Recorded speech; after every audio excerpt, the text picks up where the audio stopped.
Okay, hey guys, so I just taught how to add vectors geometrically using like velocity ones, displacement, tension, those kinds of things. And then in class, we just learned about using components instead of that head to tail method. So I just wanted to make a video of that. So using the old airplane question, let's just make up a question here. So we got an airplane with a velocity of, 600 kilometers per hour. And let's say it's heading north 50 degrees east. And then let's say you have, it's encountering a wind that is blowing, let's use the word from, because that's always confusing. Wind blowing from the,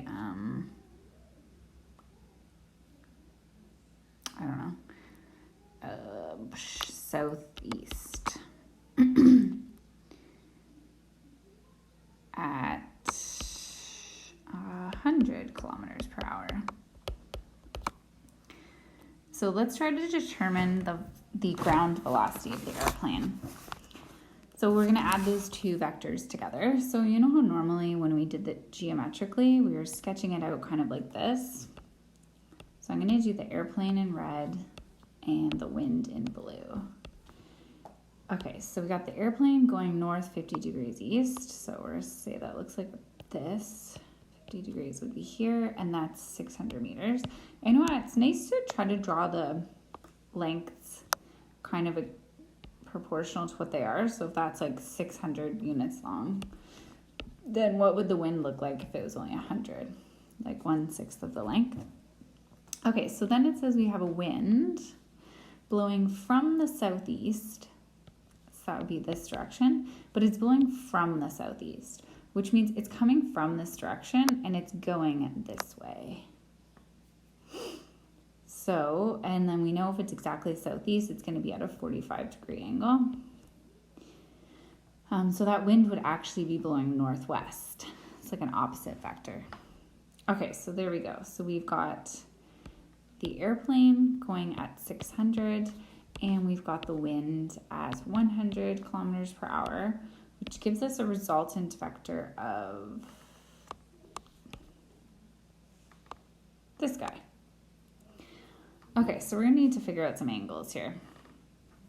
Okay, so we know that this entire angle here is 50, and therefore this one would be 40, since they would add up to 90. So if we're going to use our parallel lines here and here, then using alternate angles, I would know that this would be 40, because these two guys right here are alternate angles using the Z pattern. And then I also know this angle right here is 45, since it's at a bearing of like northwest. So altogether, this angle right here is going to be 85 degrees. So you know how that's how we normally set them up, and then we would use cosine law to find the resultant velocity. So we would find the magnitude of the resultant to be, like 100 squared plus 600 squared minus 2 times 100 times 600 times cos 85. And then we would just solve that. And I think I have a calculator, so I'm just going to actually do that. 100 squared plus 600 squared minus 2 times 100 times 600 times cos 85 square root. Okay, I got about 600.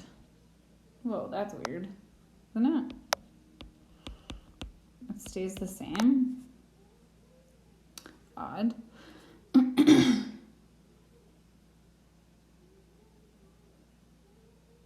But I guess that does make sense, because cosine of 90 is 0. So like these would almost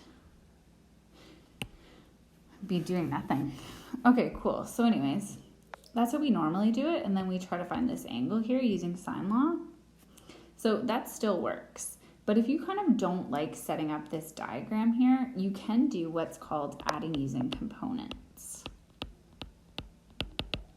So each vector has a horizontal and a vertical component to it. It's kind of like our Cartesian vectors. So let's take our airplane. So we know it's traveling north 50 degrees east, and it's going 600 kilometers per hour. And that's 50, that would be 40. So if I actually turn this into a right angle triangle, I could find the x component of my airplane velocity and the y component. So I'm going to do that. So I'm going to find the vertical and horizontal components. And I know how to do that. It's just like finding a Cartesian vector. It's just going to be r cos theta. So 600 times cos 40. And then my y component is just going to be 600 sine 40. Okay, so let's see what that is. So 600 cos 40 is 400 and, oh, I can't write, 459.6. And then 600 sine 40 is 385.7. And then I'll need to do the same thing for wind. I should scroll down. So I'm going to do the exact same thing, but this time I'm going to do it for the wind one. So the wind is blowing from the southeast, right? Yeah. So it's going northwest. I know this is a 45-degree angle. So if I constructed this triangle here, I know my wind is 100 kilometers per hour.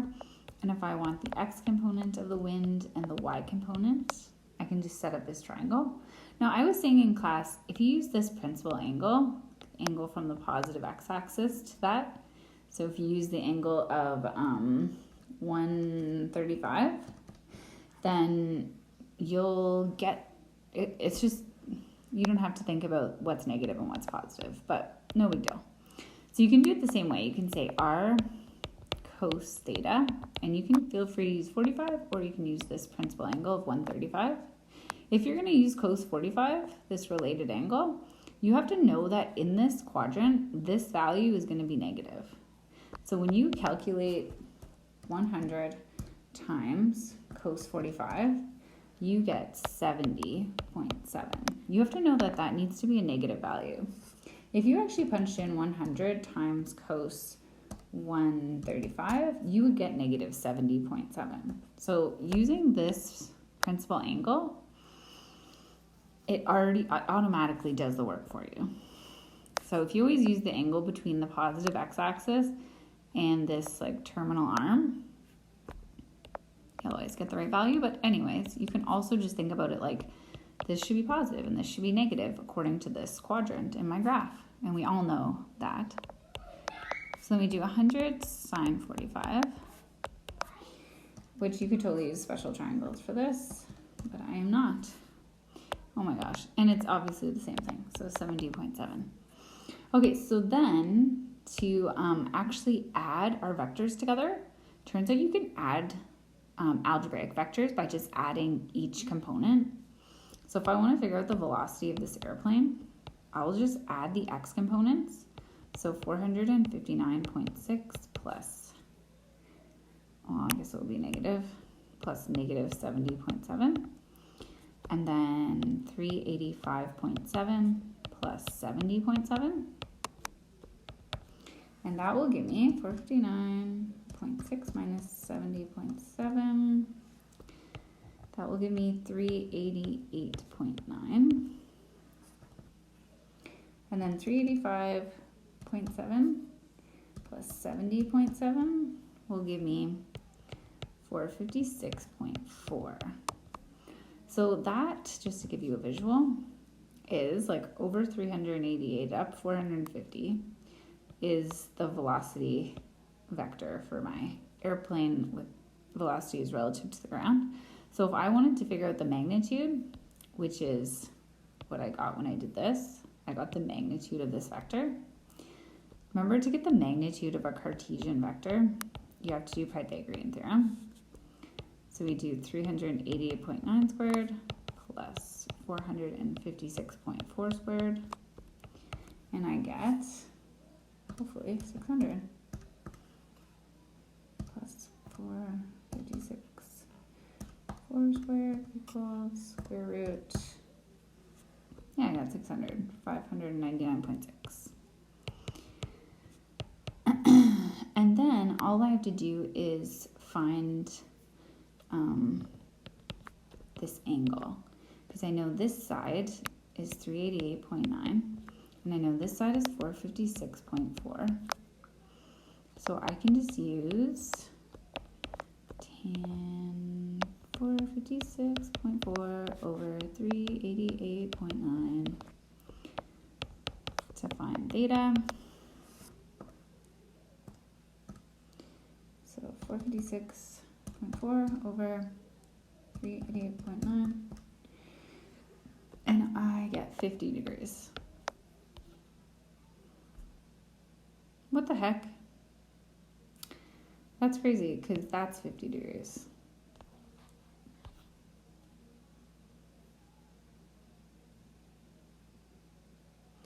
It's like the worst question ever. I think my diagram must be really bad. I think because those angles are so close to 90, right? So it's like, if it's like this and then it's almost at 90, I guess. Oops. I guess we knew that angle is 50. So like our plane must be